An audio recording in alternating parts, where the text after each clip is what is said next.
And we are live. Hello, everyone. I'm Lacey Henderson. I am the director here for the Jonsson School Career Services and Professional Development. I'm so excited today on CreativeTech Leaders. We have Mercedes Jonsson. She is a digital product design consultant for IBM and the CEO and founder of Food Magnet. So welcome, Mercedes. We're so excited to talk with you. Thank you so much for having me, Lacey. I'm happy to be here. Yes. Okay, so first, I would like to just kind of get started with getting to know a little bit more about your background and how you got to where you are today. Yeah, it was a windy road.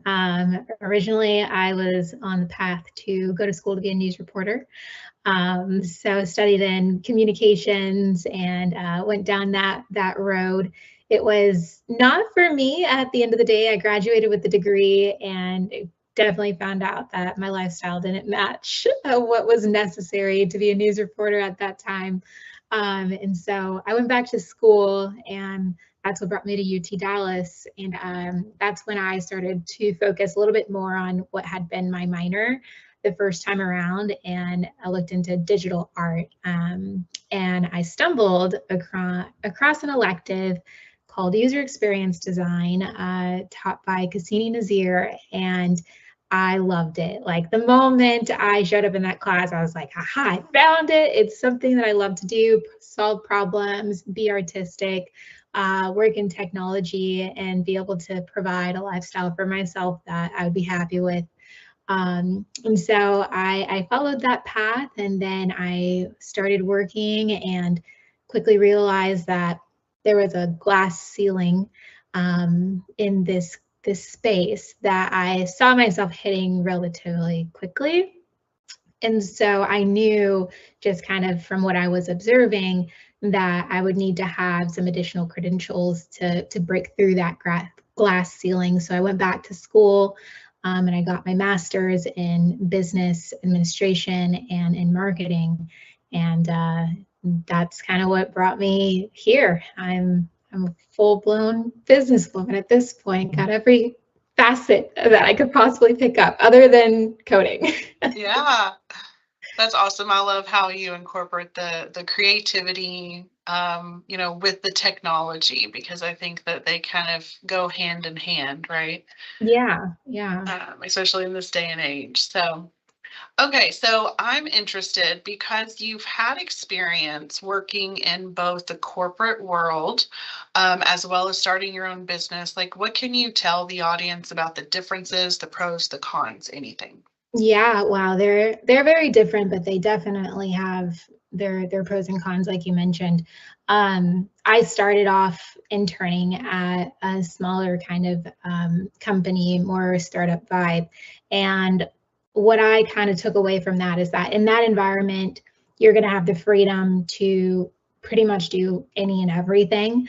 It's not as restricted as your role, right? So if you want to learn something new, or you want to take on additional responsibilities, or just be curious and absorb, is a great starting point. The downside of that is that because there aren't a lot of resources and processes in place that have been established with a smaller company, you as a new designer or technologist are not going to have a lot of great, like, concrete examples of a solid right way to do something, right? And so if you're looking for that guidance and that mentorship, if you aren't able to find an individual inside of the company who can provide that for you, it's pretty easy to get lost in those spaces and come out of it feeling like you didn't necessarily learn anything. You learned a little bit of a lot of things, right? Yeah. So a little bit of everything. Yeah, which is fun if you're trying to find your footing and you want to be in like a nice environment that isn't like, super rigid. But when you come over to the corporate side, it's very different. You are not as free to go and do all of the things. You have a specific job role and you're responsible for doing that one thing. And the good side of that is that you become the expert in that one thing. Like, you gain a solid skill set on how to do UX research, for example, right? But you might not necessarily sharpen any of your UI skills, right? Because that might be another person's job and responsibility, or building out design systems, that might be another person's job and responsibilities. So if you're trying to gain a concrete skill, corporate is a great place for you to be. And also if you're looking to learn really solid examples on like working processes, usually, I'm not going to say all of them, but usually corporate has spent time putting those processes in place. And there's a right way to do something, right? There's a right way to submit for research. There's a right way, to present your findings and, all of that. So that there's pros and cons on both sides of it. Yeah. Well said. I like how detailed you are explaining the differences, because you could see yourself going into either side, but there are some things to consider, before doing so. So great. Okay. So since you have created your own startup, kind of just tell us the process. Walk us through how one might do that. Yeah, that's been a journey. It's been fun though. I love it. I've learned a lot. I started my company when I was in grad school, and I used it as a learning tool for myself. Starting out, I never had any aspirations to turn it into a monolith of a company and make millions of dollars off of it or anything like that. No, I strictly went about it as, I'm going to take a class and then I'm going to go in the real world and I'm going to try it and see if it works. And if it doesn't work, I at least still have my professor here so I can come back and be like, what did I do wrong? Yeah. And so that was my logic in the timing in which I went about it. But as far as like the process is concerned, I jumped in because I had that mindset of like, this isn't going to be the end all, thing that takes me, to the moon starting out. I went in with a curiosity mindset. And so what that allowed me to do is to put myself in vulnerable situations that I think someone who is like really dead set on like making sure that this works the first time is probably not going to do. And it allowed me to learn a lot really quickly from really anybody and everyone, because I was immersing myself into competitions and networking groups and going to, just these weird programs that I had no idea what I was signing up for. Half the time I'd get emails and they'd be like, oh, you've been selected for this. I'm like, I didn't even know I applied to that, but thanks. So I went in with a curiosity mindset, and I kind of started to piece together my learnings from my MBA to really quickly deduce what is the right way to go about something versus the wrong way, right? Like, hey, I learned this in class and they said I need to put together my financial statements. Let me go and spend some time figuring out like how to do this, and I really think that my MBA set me up for success, because as I started building and networking with more entrepreneurs who had been in their business for multiple years, they were coming into some safe spaces and asking questions that I thought was like, oh my God, you should have did that day one. Like they said that in school. What are you doing? What do you mean you don't have your financial statements ready, or you don't even know what that is? That's crazy how you made it 5-10 years into business and you don't know these things. So it gave me a solid foundation of how to get going. But when it comes to like the actual process, there's no one right way to do it. And that's what I've learned. And it took me a while to figure out, especially building a technology company. It was really hard for me to not compare myself to other entrepreneurs in their businesses, because they weren't in the technology space. So it allowed for them to move a lot faster than I was. And I kept feeling like I was falling behind, or I wasn't delivering, or like my timeline was too slow, or I'm not being aggressive enough, or something. And so it really took me a few years actually into starting this company to realize that my timeline and my process is mine, and I have to be okay with that and enjoy the journey, because at the end of the day, this isn't something that you just pick up and you can do for a year or 2 years and you're done, you walk away and you're all hunky-dory. It's definitely a lifestyle shift and a mindset shift, and I definitely see the differences from when I started to where I am today, and I'm very proud about what I've come to learn. Yeah, I'm sure you built a lot of resilience through this process, because like you said, it's not just a light switch or, one day you're here and then the next it's, super profitable or anything. You have to kind of go through the journey and learn all the things, all the facets. So awesome. Thank you for sharing. Okay. So my next question is a little bit more about industry trends. So, what do you think students need to know going into the technology space? Yeah, number one, get used to learning new stuff. Like, school does not end when you graduate. Like, if anything, it just gets harder, because instead of having a professor telling you what to read and what articles are coming out, you have to go and find it yourself and sift through all of the noise. So it's a constant learning curve that you are trying to overcome, and it's an ever-changing landscape as well. Like, AI in the last few years has definitely shook up a lot of things for a lot of people outside of the tech industry and inside of the tech industry. And so what you're seeing in the market right now and in the workforce is we are all doing our very best to learn as quick as we can.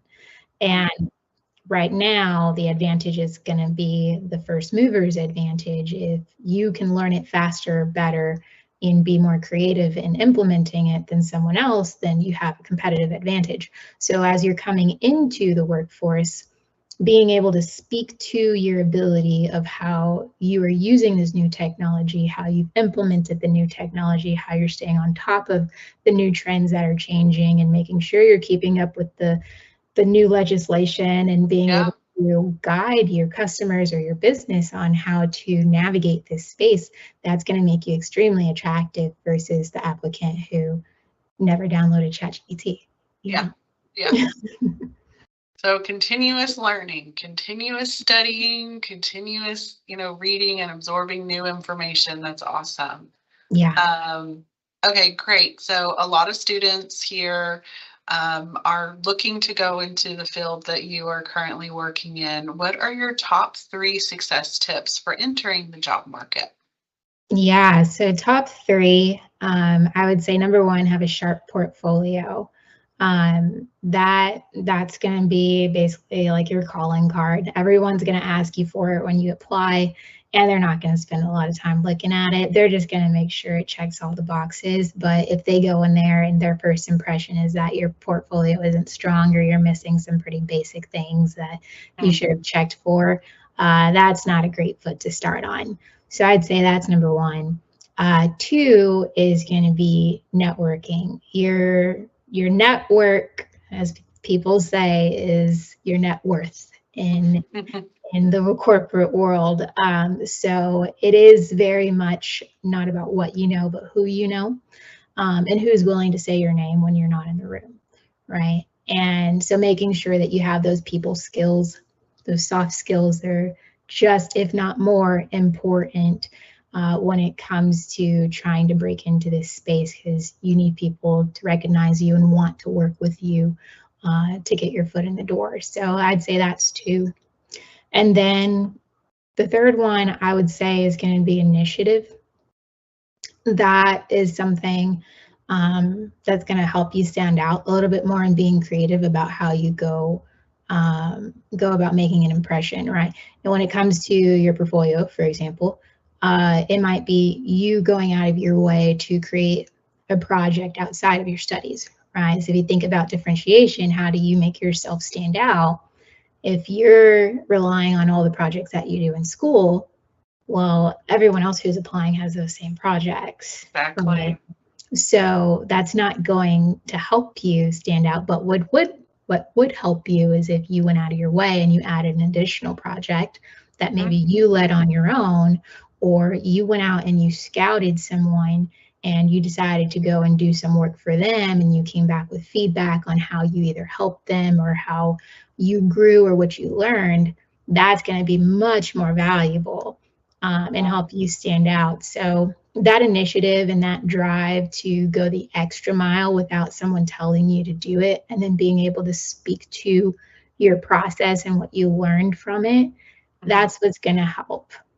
Yeah, that's great. And I think you're touching on all of the things that we also hear from employers. The two biggest ones are, communication skills and networking. So, explain a little bit more of the importance of networking in your line of work. Yeah, in my line of work, that's your lifeline as a consultant. It definitely is what's going to keep you in the workforce. You can't be in the consulting space and not be a strong networker. And I think what's beautiful is that, at least at IBM, they definitely facilitate a lot of opportunities for you to network amongst each other. But even as you meet individuals in this space, like, it's one of those things where it's you either have the mindset or you don't. And if you don't, you need to pair up with someone who does and try and learn it really quickly. But at the end of the day, when it comes to like, how do you be a strong networker, it really comes down to you just being a good human, right? It's very simple. I think a lot of people overthink it. Make it complicated, yeah. Yeah, like, it's really not difficult. It's having a genuine curiosity about another person and being invested in someone else, right? So it's knowing what they did last weekend and following up on that, knowing that their kid's going off to college, or knowing that they're taking a trip to Colorado, right, for the first time to go and buy a house, right? And following up and remembering those stories and being a friend, right? But just showing that you care about them as a human, and not just for you to get something out of the relationship, right? Not that predatory approach. And that's a soft skill, right? And that comes with effort. It's not something that happens accidentally. You do have to make an effort to maintain relationships, which is a whole nother part of networking, right? You have the actual introduction, but then you have the maintenance, right? But yeah, it just starts with you being human. Yeah, I love that. And I think that sometimes we can look at relationships as like transactional, and that, what can I get out of it, like you're talking about? And really, we have to shift that mindset to make sure that we're looking at the person and, their motivations, their goals, their wants, and just getting to know them, So that's awesome. Okay, so you manage a team. And I don't remember how many people you manage. It's not probably that important. But what skill sets do you find valuable as a manager of a team? All of our students, they just love these team presentations or these team reports, and they ask sometimes, "Oh, why do we always have to be on a team?" And it's part of the collaboration piece when we enter the workforce. So, what do you look for in people on a team? Yeah, I remember those team projects. I used to hate those too. Come to love them now, but yeah. Now you see the importance of them, right? Yeah, definitely should have paid closer attention to what I was learning. But no, I think when it comes to managing a team, one, we already kind of went over the people skills, right? But I think if I had to boil it up, it's going to be patience. Patience is going to be the number one thing, because as a manager, it's your job to set everybody else up for success. It's not for you to be the person just giving orders, or, like, being in the limelight whenever something goes right. No, it's giving credit where credit is due, and making sure that your team feels that they can, one, come to you in a safe space and trust that, you know, they're going to be heard, but also knowing that you have their best interests in heart. And if you can create that kind of environment, you're gonna be all right. It's the toxic environments when, you know, you feel like you're just getting orders, they don't really care to check in on you, they don't consider all the things that are going on outside of work, you know, and just making sure that you're okay when you show up to work, or noticing that, like, hey, you know, today you had your camera off, tomorrow you know, you usually have it on, is everything okay, right? And just making sure that you treat them as humans first, instead of leaning too far into authority. And I think that's the difference between a manager and a leader. I strive to be a leader, and in every leadership book I've ever read, it's not about you. It's about the people in your team. And the more that you can make them feel that they are the star and they're the show and they're the ones who are doing meaningful work, the better off you're going to be, and the more people are going to want to work with you. And that's pretty powerful. Yeah, it goes back to the human element also, doesn't it? So that's great. Thank you so much for sharing. Okay, my next question, and then we'll have some final thoughts, is you're managing, you're consulting, you're owning a company, starting a company, traveling, you know, how do you manage all of this? I don't sleep. No, it's a very structured lifestyle. I'm not even gonna lie to you. I live a very structured lifestyle. I live and die by my calendar. I have multiple calendars. I feel like I need an assistant at this time, but I'm like, no, we're gonna make it. We're gonna make it. There's AI for that too, right? Oh, absolutely. Oh yeah, professional note taker. Thank you, AI. But no, I live a very structured day to day, and I don't say that with pride, but I do recognize I'm very type A.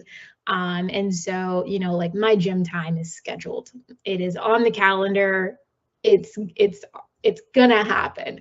You know, it's little things like that where it's like, if I don't purposefully create a safe space for me to do a certain activity that's going to keep me sane and healthy, I'm probably going to brush it off because I'm going to get lost in work, or, you know, I'm going to find something else that's going to come up and it's just going to go away. So I'd say I definitely schedule everything. I also make sure to give myself breathing room too, though. I'm very intentional about that. And that's why I travel, because I kind of see that as like my opportunity to unplug. So I value travel a lot, not only just to unplug, but also to just experience new cultures, new people, new environments. I always come back with a newfound gratitude for what I have. And that keeps me grounded and motivated to keep going and to keep building, because it's hard. I'm not even gonna lie, this is really hard. But I have found ways to make sure that my health is maintained. I prioritize my sleep. I guard that with my life. Because you can't operate if you aren't healthy. My food and my water intake, I'm kind of like wishy-washy on that one. I'm working on it. But yeah, health is definitely my number one priority, because if I can make sure I'm healthy and my mind is healthy, then I'll have everything I need to keep going and to take this to where I want it to go. But yeah, I schedule time on my calendar for everything. I travel to make sure I can escape for a moment. And then I also make sure that I have days where I just kind of go where the wind takes me. And it might be a Sunday, it might be a Saturday, but I intentionally will tell people like, no, like I'm busy today. And I'm like, well, what are you busy with? busy spending time with me. Yeah. You know, like I don't have anything scheduled, but that's exactly the way that I want it to be for that day. So I also make sure that that comes around too. Yeah, taking care of yourself has got to be a priority, and I'm glad you're doing that. And it probably is rewarding also, because if you're not, you can see other areas starting to fluctuate, right? So that's Absolutely. awesome. Yeah, Yeah. thanks for sharing that. Okay, any final words for our audience, final thoughts that you may have for us? Well, if you are not following Food Magnet on our social medias, please do. I would love for you to be a part of our journey. Our handle is Food Magnet app. So please, if you like food trucks, check it out. But if you Yeah. do have any questions, I'm also very easy to reach. You can find me on LinkedIn. You can email me, and I'm happy to answer any questions that maybe I didn't get the opportunity to do. Yeah. That's awesome. Thank you so much, Mercedes, for your time today. You've been a delight to talk with, and I'm looking forward to your endeavors in the future. So